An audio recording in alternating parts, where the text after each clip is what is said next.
Alright guys, just making a really short video here about the Griffin GenG games. I might actually go into some stuff in another video as well for Griffin versus Afrika. If you guys haven't been following LCK before these matches this week, Griffin was have only lost a total of individual games basically in one match or zero matches, and they lose to Gen G and Afrika this week, who are both bottom four teams. And it's basically a lot of it is them being extremely careless with their drafting. Like this draft, I'll talk to you guys about right now, and then something else they do with their summoners is just completely nonsense to me, but we'll talk about it. So this is the actual how the draft went. So first pick Galio, which is something that we should be considering as on our team right now because it is a flex pick for us. Um, Galio's still better in the bottom lane, but he can be flexed to mid, which is perfectly fine. Um, to look at their team composition a little more, uh, these two don't have the best synergy in the world, but they still can do really well. Basically at level 3 is like they're crazy strong. So if they're even or ahead versus a Braum lane, they should be perfectly fine. Braum Vayne, they should be really strong.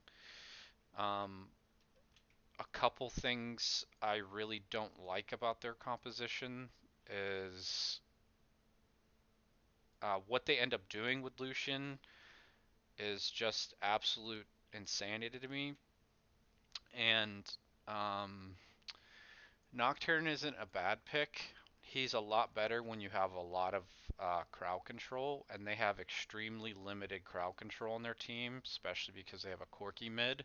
So it makes him very hard to actually execute a successful ultimate outside of the laning phase. Obviously, laning phase you can get an advantage and most likely like 2 versus 1 or 3 versus 2 get a kill that way. But during the team fighting aspect, they basically want to combo these two together, is what they were looking to do. But it's very hard to do, especially with the draft that these guys got in response because Lissandra counters basically his ultimate.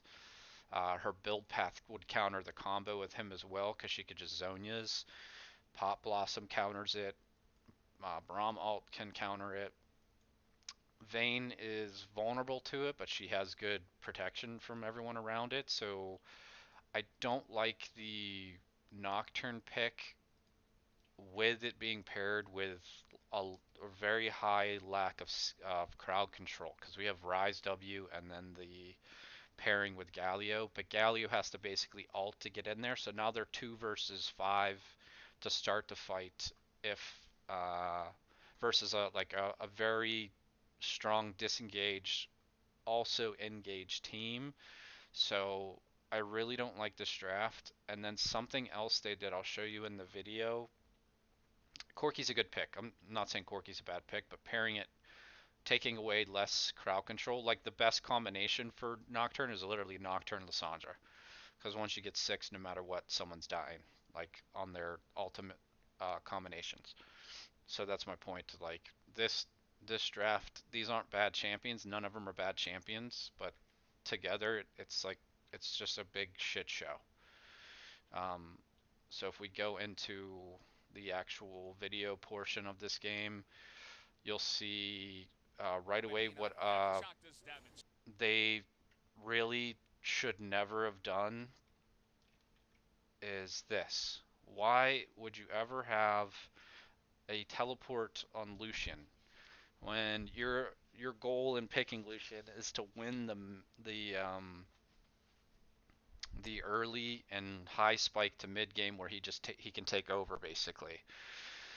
And the funny thing is they actually get first blood onto this guy because he's just sitting at the turret by himself and he just completely fucks up and they get a kill. But there's no reason that he should ever be running fucking teleport on a Lucian. Lucian needs to be an attacking, aggressive AD carry no matter what. And then this lane, especially when they don't have an offensive summoner, like they should just be abusing and making sure that the Vayne is slowed down in every way. Um, and there's a couple things that's going to transpire in this point right now. You can actually see that Griffin is ahead right now, um, and it's about 3K right now. So they're up 3K right now, and a lot of it is what I talked to you guys about in that first VOD I made. The CS difference is like the biggest thing. Top and jungle are up by 32 and 16 CS. Plus they have the 2 kills and the 2 assists. So if you look at this part of the match though, sorry it's a little grayed out, but they have incredible vision control on this side of the map, and in um, basically because of this, they have good vision control on this side of the map. The bottom lane has a very good control of the bottom half of the map with vision. They got some river and then they got this. This is the most underrated ward in the whole game right here. This one right here. You can do it on both sides. This is primarily the support or the jungler will do this. You just come into the pit and literally drop it here because it'll cover both of these paths. So literally if you have a ward here like they do and a ward here, you have so much added safety to, and if you're doing on the top side, it doesn't matter. You have so much added safety with these two simple wards, and this is seriously the most underrated ward that there is in the whole game right here. That is just needs to happen more and more often. Because A, on this side specifically, it's a lot harder for them to sneak dragons too because they can't use the plant without you seeing it.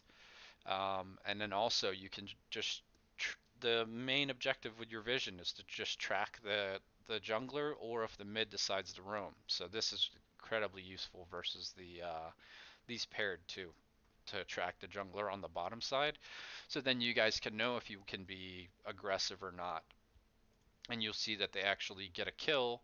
And in the first VOD from um, your scrims, you'll hear me say basically if you know you get a big advantage like this, so they get the complete jump on this guy, just use everything, but make sure you are doing it in an order where you can stack them. So you'll see they get 3 stuns in a row on this dude, and he's dead.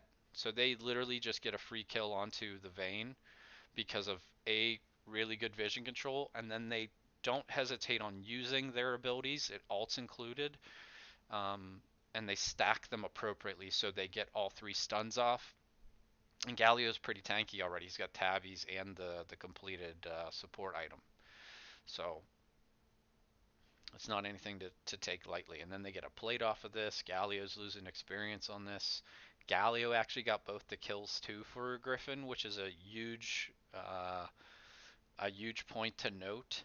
But right after that, there is a dragon fight, I believe. Yeah, this next, or it's around the dragon area. We'll go to it here. Sorry. Yeah, it just happened. Sorry. So that really good ward that I was talking about, I'm pretty sure comes into play with a really nice TP play by the Nico top. That would happen right away. Sorry. So they get the kill. Sorry, I didn't write down the actual time here.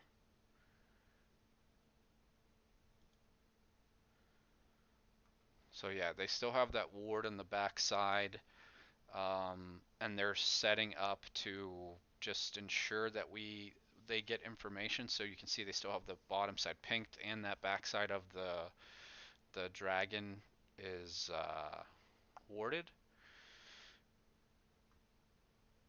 And then they're gonna make a really good TP play with the Nico that you'll see the part I'm going to highlight about it why I'm bringing it up is you'll see how they transition it into a lot of vision control, like even more vision control. They get 2 kills for 0, and I think it's coming up right now. So this is something else, like their support is being uh, he's just too far ahead right now. They have to really take into consideration their lack of crowd control and the back timings of these guys. He should know that these guys are in the area. I'm pretty sure they saw the Jarvan get in here with that blue, and he just used two of his sources of crowd control on that stupid fucking crab. Um, and they know that he doesn't have flash as well. So here's where the TP play came in from behind, and they get 2 kills for 0. But then you'll see that their immediate thought, though, is vision control. They don't need to get anything else extra off of this. Griffin responds with getting the turret, which is fine because Nico really can't 1v1 the Rise very well. But look at their vision. They literally get 2 wards down in their jungle, and they immediately are resetting the bottom lane to get experience and gold to just make sure that they're continuing to scale. The Jarvan's now denying the red buff because they got the vision control. They know the jungler and the support's dead, so this is free. So now the Nocturne has nothing on his map to do.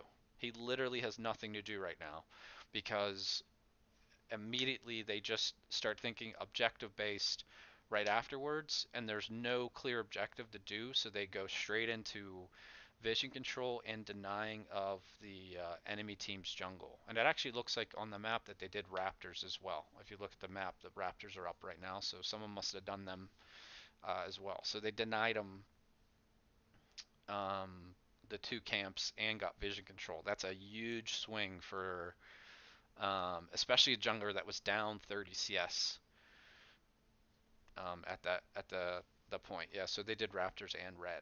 So this is the kind of stuff I want you guys to start thinking about instead of immediately feeling like you have to continue chasing. You can then turn your advantages into other parts. You're gaining experience again with your bottom lane. The Galio's losing experience.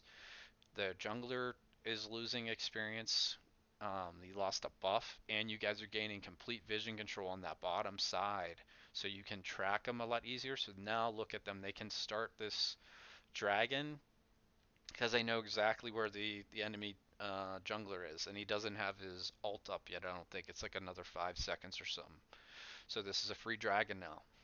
So this is in correlation to the first VOD where we force on that dragon, we get it, but they end up getting 3-for-1 kills on us because we should have basically immediately thought we're not that strong, we're not going to kill the dragon fast enough. Their bottom lane Sivir was incredibly strong, so we should have went immediately to thinking of denial of experience and then vision control.